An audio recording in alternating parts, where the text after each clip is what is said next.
রাধে রাধে।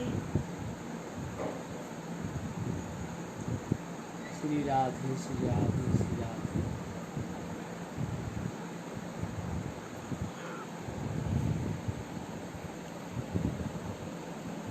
কলিযুগ পাবন অবতারী ভগবান শ্রীকৃষ্ণ চৈতন্য মহাপ্রভু শ্রীপাদ সনাতন গোস্বামীকে যে শিক্ষা দিয়েছিলেন তারই কিছু কণিকা আমরা তার কৃপায় আশা করি আছি।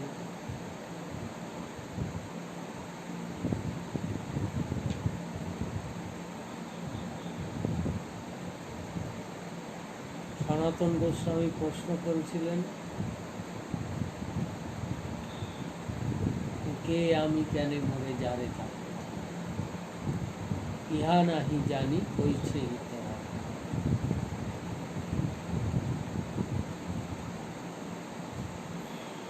তো মহাপ্রভু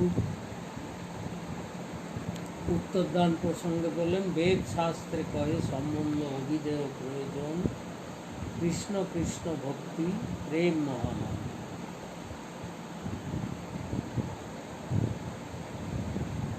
তা আমরা অতি সংক্ষেপে সম্বন্ধ তত্ত্ব, অভিধেয় তত্ত্ব, কিছু কণিকা আস্বাদন করেছি। যার বিশদ জানার আগ্রহ থাকবে তিনি শ্রী চৈতন্য চরিতামৃত অনুশীলন করুন, 21 থেকে 24 পরিচ্ছেদ।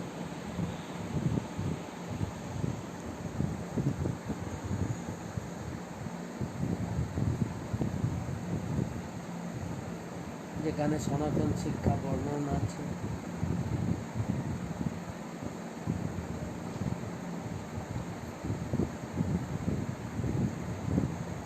তো প্রয়োজন তত্ত্ব বলতে গিয়ে মহাপ্রভু বলেছেন প্রেম প্রয়োজন, সম্বন্ধ কৃষ্ণ, অভিধেয় ভক্তি আর প্রয়োজন প্রেম।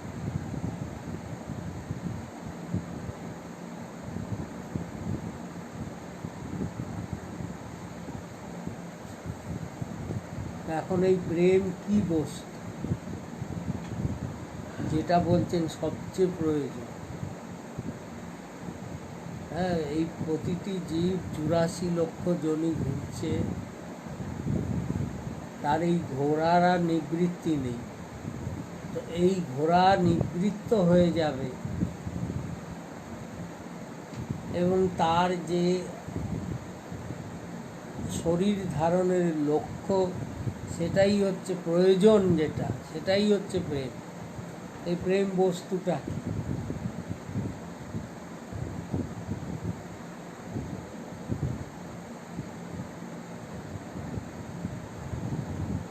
মহাপ্রভু তো বলে দিয়েছেন প্রেম প্রয়োজন। দেবর্ষি নারদ তার ভক্তি সূত্রে বলেছেন প্রেমের প্রসঙ্গে, একটি সূত্রে আছে অনির্বচনীয়ম প্রেম স্বরূপম, যে প্রেম স্বরূপ হচ্ছে এমন জিনিস যা অনির্বচনীয়, যাকে বাক্যের দ্বারা প্রকাশ করা যায়, বলা যায় না, তার সম্বন্ধে কোনো মন্তব্য করা যাবে না, বলাই যাবে না কিছু। তো যেটার সম্বন্ধে কিছু বলাই যাবে না, তো সেটা নিয়ে চর্চা কী করে?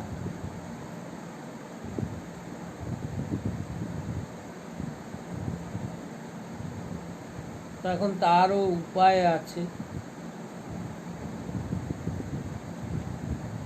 আমরা তো বলতে পারবো না, কিন্তু যিনি প্রেম স্বরূপ, যিনি স্বয়ংই প্রেমের স্বরূপ, তিনি যদি স্বয়ং বলেন তো তাহলে তার কথা শুনলে আমরা কিছুটা আন্দাজ হতে পারে।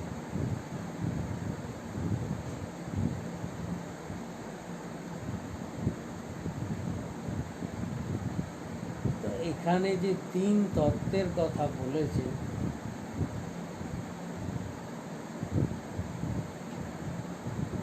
এখানে প্রেমেরও কিন্তু তিনটে বিষয় দরকার।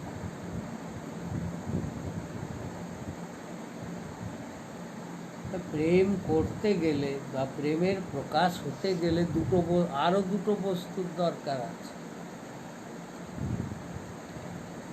একটা হলো প্রেমী, একটা প্রেমী দরকার যে প্রেম করবে, আর একটা প্রেমাস্পদ দরকার যাকে করবে।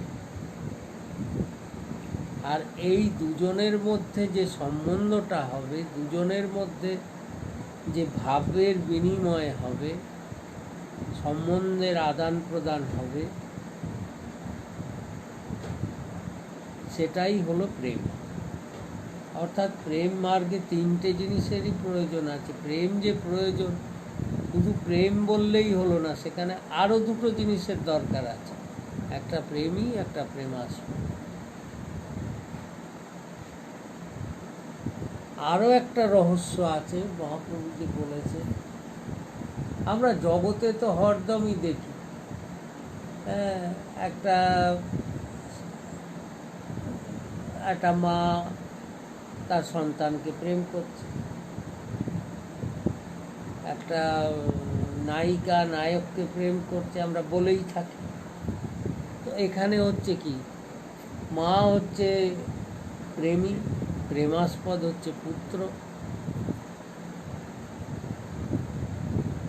নায়িকার ক্ষেত্রে নায়িকা হচ্ছে প্রেমী, নায়ক হচ্ছে প্রেমাস্পদ।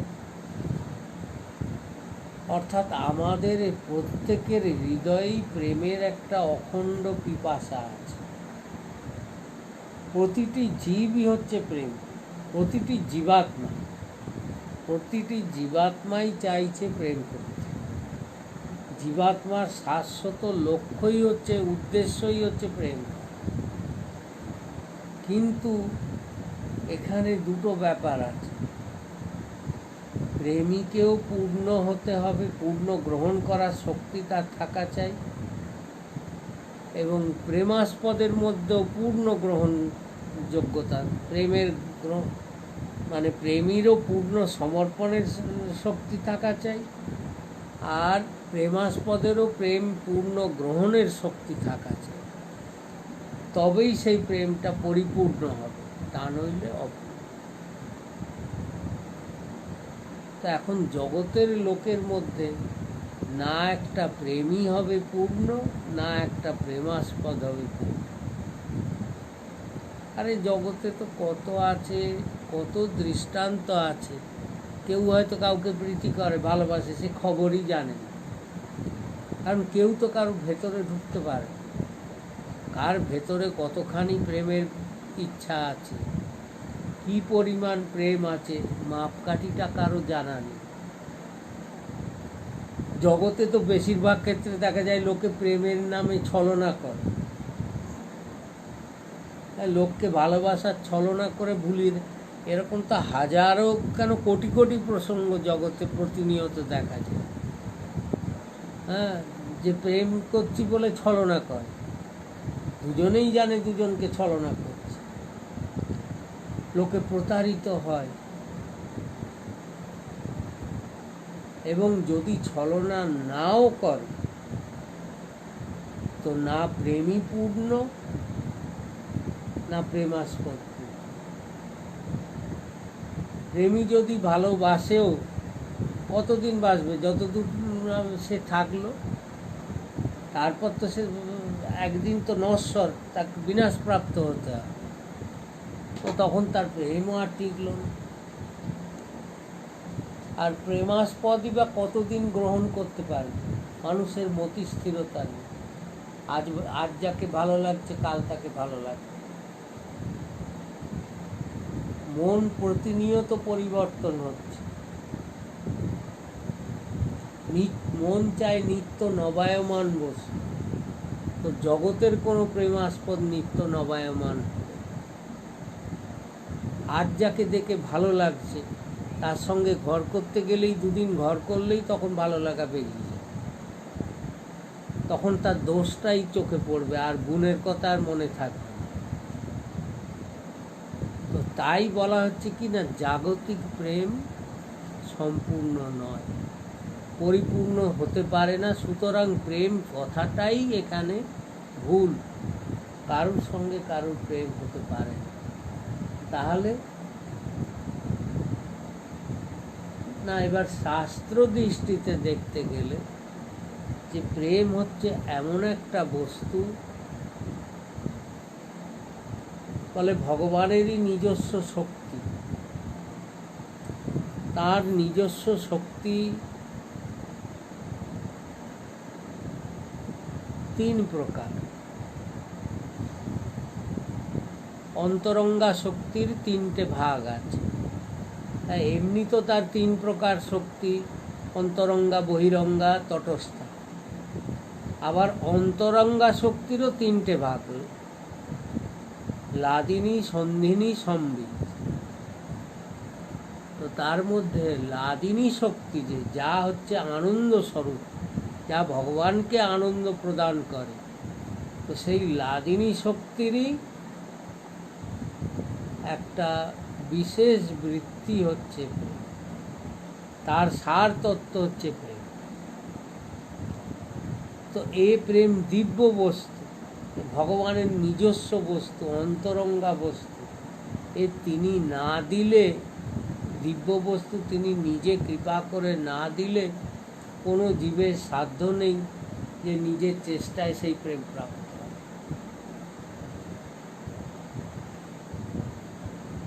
নিজের চেষ্টাতে কোনো দিন হবে না, তার কৃপাতেই জীব লাভ করতে হবে। তো তার কৃপার মানে তার দিকে চেয়ে বসে থাকবে, তিনি কৃপা করে দেবেন?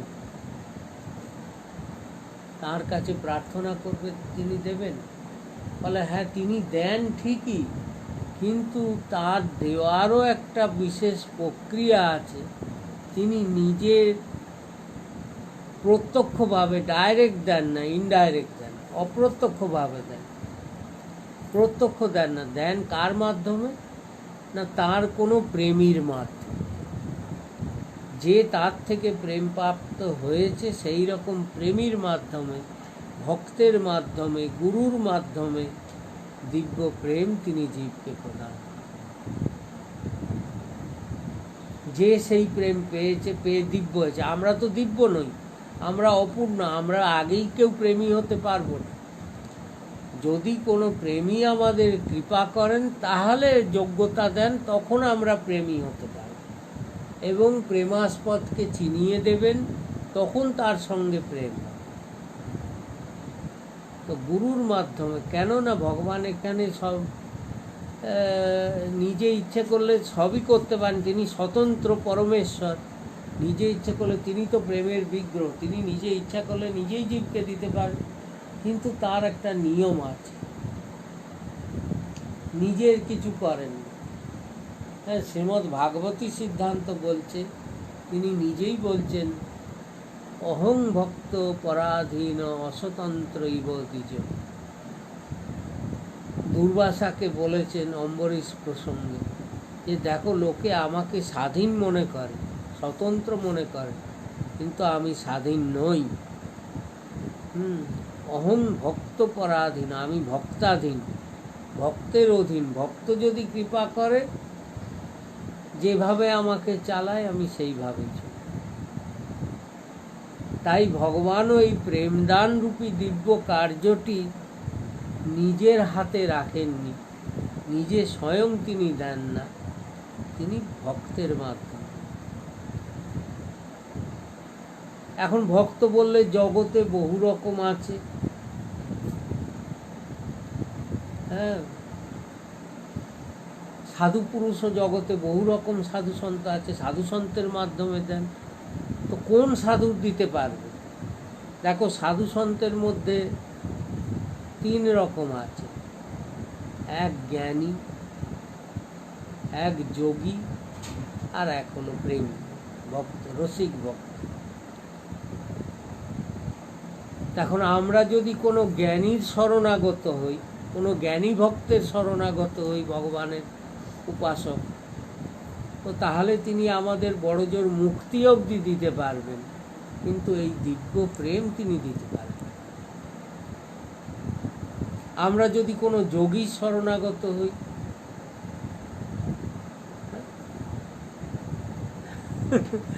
এই তো একটু আগে দেখাচ্ছিল যে আমাদের দেশে মানে এত অজ্ঞানতা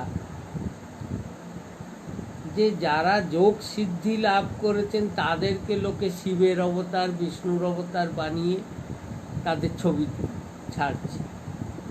হ্যাঁ, এ যেন এতই সস্তা। কতজনকে শিবের অবতার, কতজনকে বিষ্ণুর অবতার, আর যে এই বিভাগটা করেছে সে নিজে কার অবতার সেটাও দেওয়া উচিত ছিল। সে তাহলে ব্রহ্মার অবতার, কারণ সেই সৃষ্টি করেছে এইসব।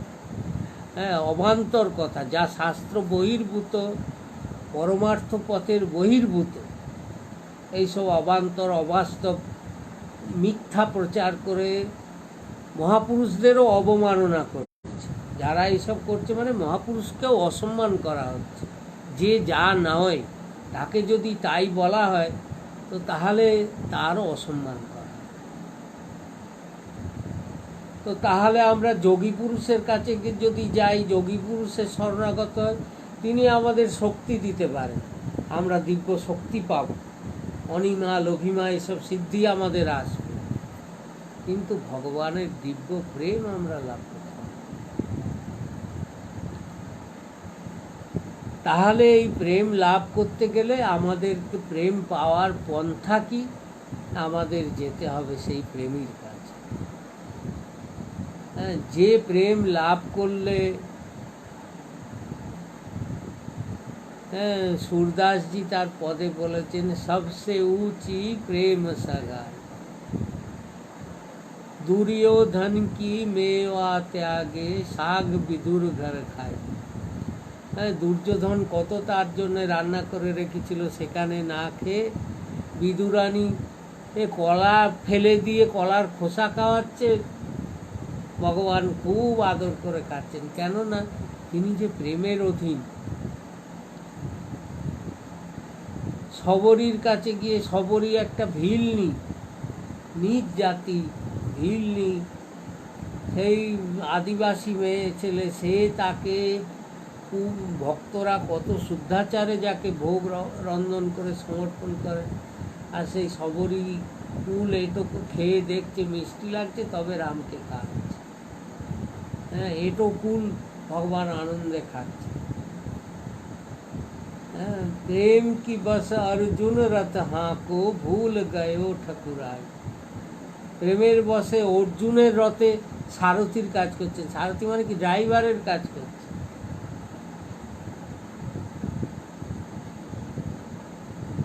যিনি অনন্ত ব্রহ্মাণ্ডের অধীশ্বর, তিনি কিনা অর্জুনের রথে ড্রাইভারের কাজ করছেন, সারথীর কাজ করছেন। তিনি করছেন না, প্রেমের অধীন। তিনি প্রেমের অধীন বলে প্রেম তাকে দিয়ে করাচ্ছে। আর সবচেয়ে বড় তো বৃন্দাবনের ব্রজ গোপীজন, হ্যাঁ, তারা তো তাকে নাচাচ্ছে। হ্যাঁ, যেমন রাসের মধ্যে যেমন নাচাচ্ছে, খেলার পুতুলের মতো এই পরব্রহ্মকে নাচাচ্ছে, তিনি নাচছেন। হ্যাঁ, তো এই প্রেম হচ্ছে সর্বোপরি তত্ত্ব। যত মত পথ ধর্ম সম্প্রদায় যা কিছু আছে, সবের যদি চরম লক্ষ্য কি দেখা যায়, দেখা যায় চরম লক্ষ্যই হচ্ছে প্রেম। প্রেমের ওপর আর কোনো তত্ত্ব নেই, সর্বোপরি তত্ত্ব হচ্ছে প্রেম। তাই মহাপ্রভু ভগবান আমাদের প্রয়োজন একবারও বলেনি, বলেছেন প্রেম প্রয়োজন, যা একমাত্র গৌড়ীয় বৈষ্ণব সম্প্রদায় মহাপ্রভুর ভাবধারাতে পঞ্চম পুরুষার্থ বলে কীর্তিত হয়েছে। অর্থাৎ আর সব সম্প্রদায়ে, আর সব মতবাদে চতুর্বিধ পুরুষার্থ, ধর্ম অর্থ কাম মোক্ষ, মোক্ষর ওপর আর কোনো পুরুষার্থ নেই। সবচেয়ে বড় মুক্তি লাভ। হ্যাঁ, যে এই 84 লক্ষ জনি থেকে মুক্ত হয়ে ব্রহ্মলীন হওয়া বা ভগবানে মিলে যাওয়া বা যেভাবে হোক মুক্তি লাভ। কিন্তু মহাপ্রভুর মতবাদে হলো কি, যে মুক্তি কাম্য নয়, মুক্তির ওপরে হচ্ছে প্রেম, সর্বোপরি তত্ত্ব প্রেম। ভগবান জীবকে কৃপা করে মুক্তি প্রদানও করেন, কিন্তু প্রেম প্রদান করেন। কেন করেন না? না, প্রেম যদি কাউকে প্রদান করেন, ভগবানকে তার অধীন হতে। কারণ একমাত্র ভগবান প্রেমের অধীন, এছাড়া আর কোনো বস্তুর অধীন না। তিনি অন্যত্র স্বাধীন। প্রেম তাকে অধীনস্থ করে। প্রেমের জন্য হেন কাজ নেই যা তিনি করেন না। আরে ও তো সত্যযুগের কথা নয়, বা সত্যতেতা দাপরের কথাও নয়, কলিযুগেও দেখা গেছে। আরে সন্ত একনাথ মহারাজের ঘরে চাকরের কাজ করেছে, সন্ত জনাবাইয়ের কাছে এসে আটা পিষে দিতেন, ঘুঁটে দেওয়ার কাজে সহায়তা করেছেন। প্রেমের বশে তাকে কি না কি করতে হয়েছে। তো প্রেম যদি জীব পায়, তো প্রেম পেলে তখন জীব ভগবানকে নিজের অধীনস্থ করে নেয়, ভগবান তার অধীন হয়ে যান। সেই জন্যে ভগবান জীবকে প্রেম প্রদান করেন। এবং প্রেম যদি পেতে হয়, কারুর যদি ইচ্ছা থাকে সেই সর্বোত্তম বস্তু লাভ করার, তাহলে তাকে প্রেমীর সঙ্গ করতে হবে, প্রেমী ভক্তের আশ্রয়ে যেতে হবে, প্রেমী গুরুর শরণাগত হতে হবে, যার কৃপাতে প্রেম লাভ হতে পারে। ব্রজ রসিক সন্তের আশ্রয় নিতে হবে, যে নিজে রসিক, জ্ঞানী শুষ্ক যোগী দিয়ে তার কার্য সমাধান হবে। জীবাত্মার অন্তরে যে রসপিপাসা রয়েছে, সে রসব্রহ্মের আস্বাদনের মাধ্যমেই হবে। এবং যখন আস্বাদন হবে, তখন জীবেরও জীবত্ব ভঙ্গ হয়ে যাবে, ভগবানেরও ঈশ্বরত্ব ভঙ্গ হবে। কারণ ভগবান তার ঈশ্বরত্ব রাখবেন না, ভক্তের জন্য কি কাজ না তিনি করছেন, তিনি কি ঈশ্বর হয়ে থাকছেন নাকি তবে? আর জীবেরও জীবত্ব ভঙ্গ হয়ে যাবে, সেও ভগবৎ স্বরূপ হয়ে যাবে। প্রেমী প্রেমাস্পদ তিন এক হয়ে যাবে, এক হয়ে অচিন্ত ভেদাভেদ থাকবে, এবং এই রস মাধুরী আস্বাদন চলতে থাকবে। এই প্রেম মার্গে যেতে গেলে কি করতে হবে? না, প্রেম মার্গে যেতে গেলে মহাপ্রভু সেও আবার একটা ক্রম দেখিয়ে দিয়েছেন। সনাতন শিক্ষার্থী বললেন, দেখো এই প্রেম লাভ জীব কি করে করতে পারবে? ফলে প্রথমত জীবের শ্রদ্ধা থাকা দরকার, আদৌ শ্রদ্ধা। প্রথমে তার শ্রদ্ধা থাকা দরকার। পরমার্থ মার্গে, ভগবত মার্গে, প্রেম মার্গে তার শ্রদ্ধা থাকা দরকার। শ্রদ্ধা থাকলে হবে কি? শ্রদ্ধা থেকে সে করবে কি? সেই রকম রসিক জনার সঙ্গ করবে। অর্থাৎ সৎসঙ্গ করতে গেলেও বুঝে শুনে করতে হবে। অর্থাৎ আমার ভাবধারা যেরকম, আমার অন্তরের পিপাসা যে জাতীয়, আমার যদি সিদ্ধিপ্রাপ্তি লক্ষ্য হয় সেরকম যোগীর সঙ্গ করো, আমার যদি মুক্তি লক্ষ্য হয় জ্ঞানীর সঙ্গ করো। কিন্তু যদি প্রেম মার্গে যেতে চাও, যদি ভগবানের সেই দিব্য রস মাধুরী, ভগবানকে যদি অনুভব করে তাকে অধীন করে নিতে চাও, তাকে আপন করে নিতে চাও, তাহলে সেই প্রেমীর শরণাগত, প্রেমী ভক্তের কাছে যেতে হবে। আদৌ শ্রদ্ধা, প্রথমত শ্রদ্ধা দরকার। শ্রদ্ধা থেকে তারপর সাধু সঙ্গ, সেই রকম রসিক জনার সঙ্গ করতে হবে। সব সাধুই প্রণম্য, এ নয় যে আর কারুর অসম্মান করতে হবে। জ্ঞান মার্গে, যোগ মার্গে যারা আছেন তাদের দূর থেকে প্রণাম, সঙ্গ করুন। সঙ্গ করতে গেলেই মুশকিল, ভাবের বিপর্যয় হয়ে যাবে, ভাব নষ্ট হয়ে যাবে।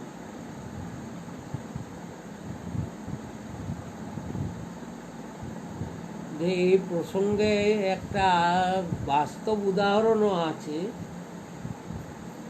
শ্রীধাম বৃন্দাবনে হরি বাবা বলে এক মহাপুরুষ ছিল, মতিঝিলের কাছে আসে হরি বাবা আসে।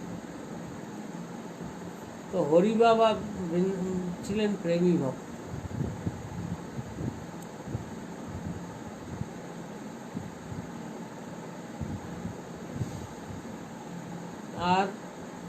সেই সময় তার পাশেই থাকতেন উড়িয়া বাবা বলে। উড়িয়া বাবা ছিলেন জ্ঞানী ভক্ত, তারও ভগবানের ভক্তি ছিল, কিন্তু তিনি জ্ঞান মার্গের লোক ছিলেন। ইনি ছিলেন, হরি বাবা ছিলেন প্রেম মার্গের, আর উড়িয়া বাবা ছিলেন জ্ঞান মার্গ।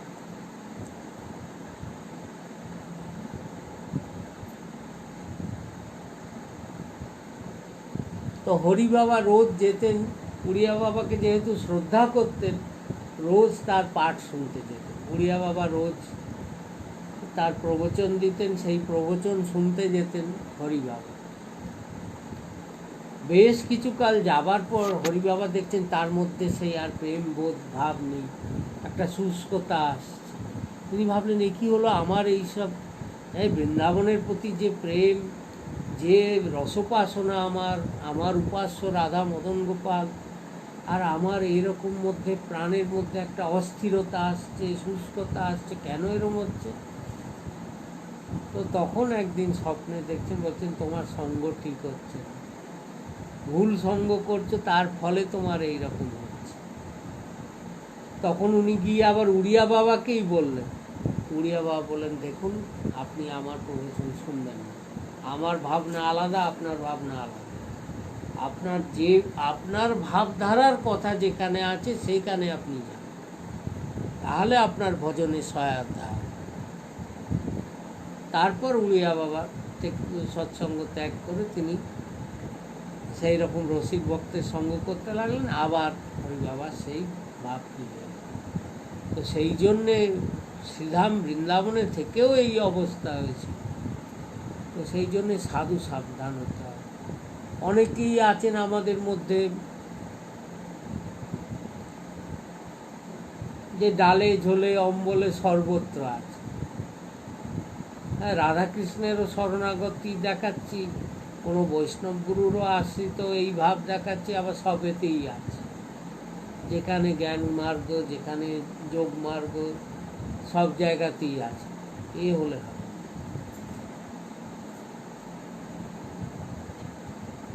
সঙ্গ করতে হবে বুঝে শুনে, যে সঙ্গ করলে নিজের ভজন পথের সহায়তা হবে সেই রকম সঙ্গ করতে হবে। হ্যাঁ, গুরু সঙ্গ করতে হবে, যে গুরুর থেকে যে ভাবধারা পাওয়া হয়েছে সেই গুরুর সঙ্গ করাই সাধন পথে চলবার সবচেয়ে শ্রেষ্ঠ পথ। তো আদৌ শ্রদ্ধা, তত সাধু সঙ্গ, শ্রদ্ধা থেকে সাধুর সঙ্গ, সাধুর সঙ্গ থেকে হবে ভজন ক্রিয়া, সাধুর থেকে জানতে হবে, গুরুর থেকে জানতে হবে কি করে ভগবত ভজন হবে, এই প্রেম মার্গের ভজন কি করে হবে, সেই ভজনের রাস্তাটি জানতে হবে, ভজন ক্রিয়া। এবং ভজন ক্রিয়া যখন শুরু হবে, শুরু হলেই হবে কি অনর্থ নিবৃত্তি। অনর্থ নিবৃত্তি মানে এই যে সংসার পথে, ভজন পথে নানাবিধ অনর্থ আমাদের মনকে ব্যাকুল করে দেয়, হ্যাঁ, বিব্রত করে দেয়, সেই ভজন পথের অনর্থগুলো দূর হতে থাকবে। যত ভজন ক্রিয়া শুরু হবে অনর্থ নিবৃত্তিও সেই পরিমাণে হবে। যদি অনর্থ নিবৃত্তি না হয় বুঝতে হবে ভজন ঠিক হচ্ছে, সাবধান। কারণ এই যে অনর্থ আমাদের গোস্বামীগণ ব্যাখ্যা করেছেন, মহাপ্রভু তো শুধু এই কথা বলেছেন, গোস্বামীগণ ব্যাখ্যা করতে গিয়ে বলেছেন অনর্থেরও আবার প্রকারভেদ আছে, দুরকম।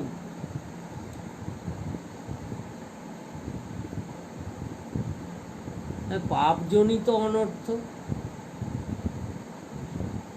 এটা তো আমরা বুঝতেই পারি, পূর্বজন্মের পাপ আছে তাই ভজন পথে বিঘ্ন আসছে। পাপজনিত অনর্থ, এটা তো সকলের বোধগম্য হয়, কিন্তু আমাদের আচার্যরা বলেছেন অনর্থ শুধু পাপজনিত অনর্থ নয়, পুণ্যজনিত অনর্থ, পুণ্যর থেকেও অনর্থ আসে। অর্থাৎ ভজন ক্রিয়া শুরু হলেই জীবের মধ্যে অভিমান আসতে থাকে, আরে আমার মতন কে আছে, আমি কত বড় ভজনানন্দী, এইসব লোক একবারে ফালতু, এদের নিয়ে আমার কোনো দরকার নেই, এরা আবার মানুষ নাকি, এরা কি জানে কি বোঝে, এরা ভজন করে, আমার মতো ভজন কেউ জানে না। এই রকম মনের মধ্যে বিচারধারা এসে গেলেই বুঝতে হবে নেবে যাচ্ছে। হ্যাঁ, তো সুকৃতিজনিত অনর্থ, দুষ্কৃতিজনিত অনর্থ, দুরকমই অনর্থ আছে। তো কোনো দিকে দৃষ্টিপাত না করে কেবলমাত্র ভজন করে গেলে তখন অনর্থ নিবৃত্তি, অর্থাৎ প্রথম আদৌ শ্রদ্ধা, তারপর সাধুসঙ্গ, তারপর ভজন ক্রিয়া, তারপর অনর্থ নিবৃত্তি। এবং অনর্থ নিবৃত্তি যখন হতে থাকবে তখন আসবে এরপর পঞ্চম স্তর হচ্ছে নিষ্ঠা। নিষ্ঠা মানে নিষ্ঠা আসবে, একনিষ্ঠ হবে। সাধক নিজের সাধন পথে একনিষ্ঠ হবে। হ্যাঁ, জগতে অনেক মার্গ আছে, অনেক মার্গ আছে, অনন্ত পথ আছে, আমার কোনো প্রয়োজন নেই। জগতে সব বস্তুই যে আমাকে জানতে হবে, সব বস্তুই আস্বাদন করতে হবে, তার জন্যে ভগবান আমাকে পাঠান। আমার জন্যে আমার যেরকম মার্গ আমি সেই পথেই চলব। অনন্ত মার্গ আছে, তাদেরকে আমি প্রণাম জানাই। যে যেমন তার জন্যে তেমন মার্গ ভগবান সৃষ্টি করে। কারো নিন্দা করাও নয়, আবার কারোর সঙ্গে মিলতে যাওয়াও। দেখা হলে সবাইকে রাম রাম করা, সবাই সঙ্গে সদ্ভাব রাখা, কিন্তু কারুর মত গ্রহণ করতে যাওয়া উচিত নয়, বা কারুর ভাবধারায় নিজেকে জড়িত করা উচিত। এই একনিষ্ঠ হওয়াটা বড় সাংঘাতিক জিনিস। প্রেম মার্গে যেতে গেলে একনিষ্ঠা যদি না থাকে তো তাহলে তার ভজন পথ মানে প্রেম প্রাপ্তি সুদূর করা হতো, কোনোদিন লাভ হবে। গীতাতে ভগবান বারবার অনন্যতার প্রতি দৃষ্টি দিয়েছেন, যে অনন্য হতে হবে। ভাগবতেও অনন্য হওয়ার কথা বলা হয়েছে বারবার। অনন্য অর্থাৎ আমার গুরুর মত এবং আমার ইষ্ট এর মধ্যে নিজেকে ভজন পথে সীমিত করে দিতে হবে, এর বাইরে গেলে হবে। জগতে আর যা আছে না থাকুক। যেমনি আমাদের দেখা যায় না কতজনে হ্যাঁ কণ্ঠী তিলক ধারণ করছে, সব কিছু করছে, হ্যাঁ, আবার অম্বুবাচী করছে, বিপত্তারিণী ব্রত করছে, অমুক করছে, তমুক করছে। আরে এখানে বুঝতে হবে যে সে সতীর যেমনি এক পতি, তো একনিষ্ঠ হতে হবে। তো একনিষ্ঠ তার থাকছে না। রাধারানীর যদি কেউ শরণাগত হয় তো রাধারানীর কাছে কোন বস্তুর অভাব আছে? তুলসীদাসজি বলেছেন কি একনিষ্ঠা প্রসঙ্গে, বনে তো রঘুবর সে বনে বিগড়ে তো ভরপুর। আমার যদি কিছু পাওয়ার হয় তাও আমি ঈশ্বর থেকে পাবো, হারানোর হয় সেও ঈশ্বর থেকেই হারাবো। এছাড়া আর কারোর দিকে তাকাবো। আর যারা আছেন তাদেরকে আমি প্রণাম করি, যার প্রয়োজন সে করুক গে যাক। কিন্তু তোমাকে যদি প্রেম পন্থায় যেতে হয় তাহলে তোমার এই 5 জায়গায় অম্বল চেখে বেড়ালে চলবে, একনিষ্ঠ হতে পারে। তাই ভজন মার্গের রাস্তা কি? আগে সাধু শ্রদ্ধা, সাধুসঙ্গ, ভজন ক্রিয়া, অনর্থ নিবৃত্তি, তারপর নিষ্ঠা। নিষ্ঠা থেকে রুচি। হ্যাঁ, মন যদি একনিষ্ঠ হয় তখন হবে রুচি, অর্থাৎ তখন আর গোবিন্দ রাধারানীকে ছেড়ে আর কোনো জিনিস, কোনো জগতের কোনো কথা ভালো লাগবে। হ্যাঁ, রুচি হবে কেবল ভগবত লীলা স্মরণে, ভগবত প্রসঙ্গ আস্বাদনে, ভগবত বিষয় ছাড়া আর কোনো বিষয়, জাগতিক কোনো বিষয় তার আর রুচি থাকবে। হ্যাঁ, তো ষষ্ঠ হলো রুচি, সপ্তম হলো আসক্তি।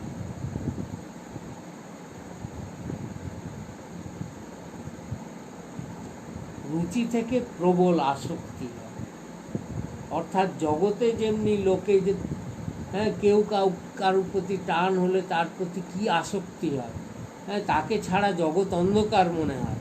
তো সেই রকম সাধকের মধ্যেও সেই আসক্তি আসবে। সপ্তমে আসক্তি, আসক্তি যখন হবে তারপর অষ্টমে হবে ভাব। আসক্তির পরবর্তী পর্যায়ে হচ্ছে ভাব। আসক্তি যখন হবে তখন জীবের মধ্যে ভগবান কৃপা করে তার অনুভূতির একটু আভাস দিতে থাকবে, এবং সেই আভাস যখন শরীরের মধ্যে আসবে ভাব রূপে প্রকাশিত হবে। অষ্টসাত্ত্বিক ভাব, নানা ভাব, অশ্রু, ভগবানের কথা শুনতে শুনতে চোখে জল আসবে, দেহে রোমাঞ্চ হবে, পুলকিত হবে শরীর। তো এই ভাব ভাব ভগবানই প্রদান করে দেন, অর্থাৎ গুরু দিব্য করে, গুরুই আধারকে দিব্য পরিণত করে গুরু শক্তি ভগবানের এই সব বস্তুগুলো দিতে থাকে।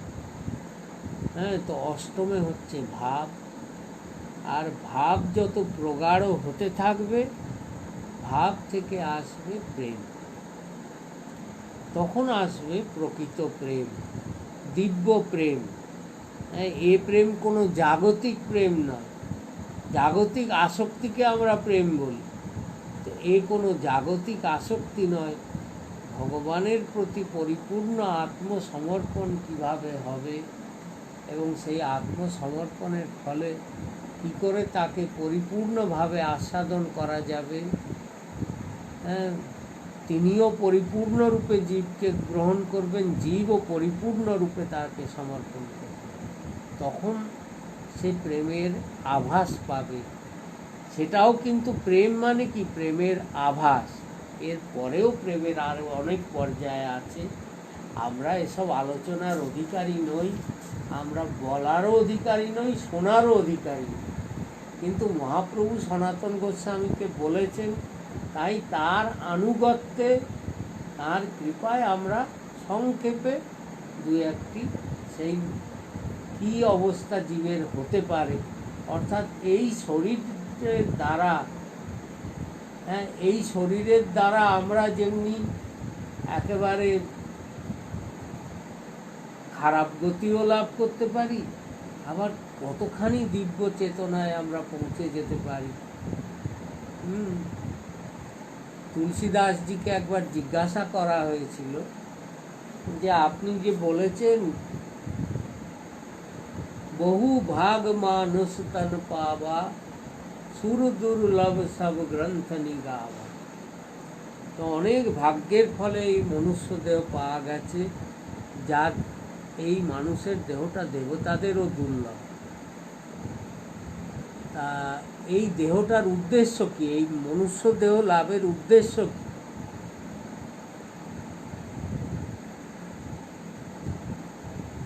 তো বলতে তখন তুলসীদাসজি প্রথম একটা দোহা বললেন, তার প্রথম শব্দ হলো নরক। ফলে এই মানুষের দেহটা পাওয়া হয়েছে কেন না, নরকে যাওয়ার জন্য। অর্থাৎ এই জগতের বেশিরভাগ জীবই ভগবানকে ভুলে থাকবে, উল্টোপাল্টা কাজ করবে, এবং তার পরিণতি স্বরূপ নরক। তো তাই ফলে এই সুরদুর্লভ দেহ নরকে যাওয়ার জন্য ভগবান পাঠিয়েছেন। ফলে হ্যাঁ, এই দেহ বেশিরভাগ জীবই যাবে কোথায় না, তাদের চরম লক্ষ্য, চরম গতি হচ্ছে নরক।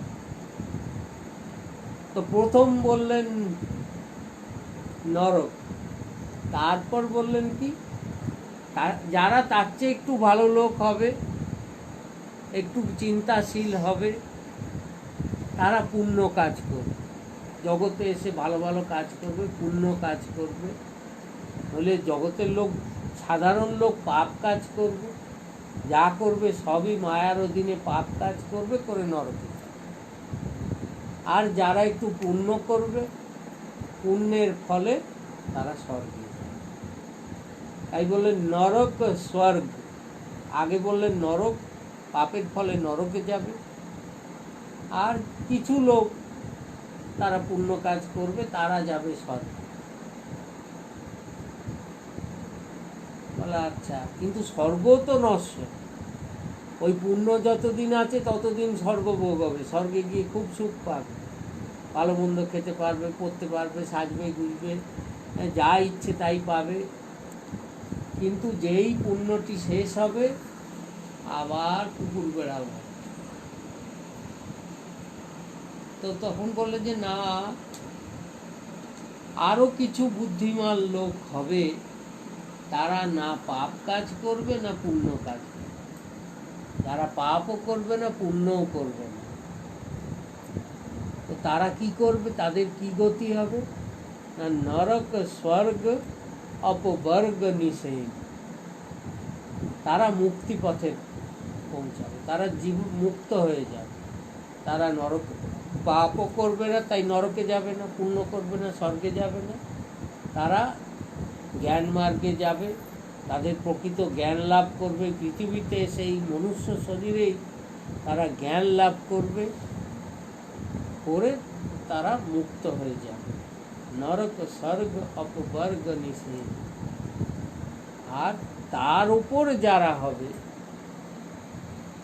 যারা তাদের চেয়েও উচ্চ চেতনা সম্পন্ন মানুষ হবে, তারা কি জ্ঞান বিরাগ ভক্তি পদে দেবে, সে ভক্তি মার্গের আশ্রয় করবে, প্রেম মার্গে। তার জ্ঞান তাকে মুক্তির পদে নিয়ে যাবে না, বৈরাগ্য করিয়ে, জগতে বৈরাগ্য করিয়ে তাকে প্রেম ভক্তির পথে নিয়ে যাবে। তারাই জগতে দেহধারণ সার্থক। এই জগতে এসে যে ভগবানের দিব্য প্রেম লাভ করবে তাদেরই জন্ম সার্থক হবে। তো তাই মহাপ্রভুও বলেছেন যে এই পঞ্চম পুরুষার্থ প্রেম, জীবের পঞ্চম পুরুষার্থ, সবচেয়ে বড় কামাই করার জিনিস হচ্ছে প্রেম। তো সেই দিব্য প্রেম লাভ কী করে করতে হবে, স্বয়ং প্রেমের বিগ্রহ মহাপ্রভু সেই পন্থা কিছু কিছু দেখিয়েছেন, সনাতনকে উদ্দেশ্য করে জগজ্জীবকেই কৃপা করেছেন। আমরা তার কৃপায় কিছু কিছু সেই প্রসঙ্গ শ্রবণ করার চেষ্টা করব। সনাতন শিক্ষা প্রসঙ্গে মহাপ্রভু কৃপা করে যতটা শক্তি দেবেন ততটাই আমরা শুনব। রাধে রাধে।